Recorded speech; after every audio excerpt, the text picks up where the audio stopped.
All right, guys, in this lesson, we're going to be using what we learned so far about setting up a new website with a server using Node and Express to create a really simple website that acts as a calculator.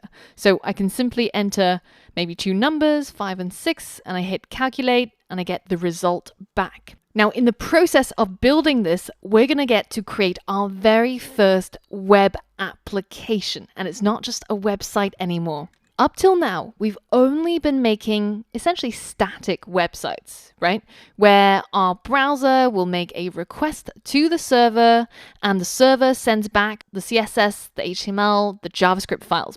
And if there's any JavaScript code that needs to be run, it gets run on the client side, basically our user's browser.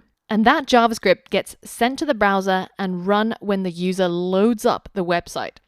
Now, in this lesson, we're going to be making our code run server-side. So when our website makes a request to our server, it's going to execute the code and only deliver the outcome back to the user.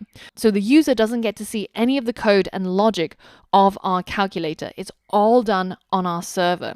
And once we grasp this concept, then we'll be able to make much faster, more complex websites that can do computation before it even renders the website to be delivered to the user.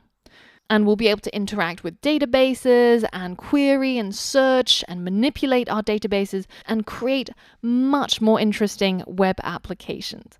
So this is the core concept that we're going to tackle in the coming lessons of this module. But first, there's a challenge. So head over to the next lesson and get started.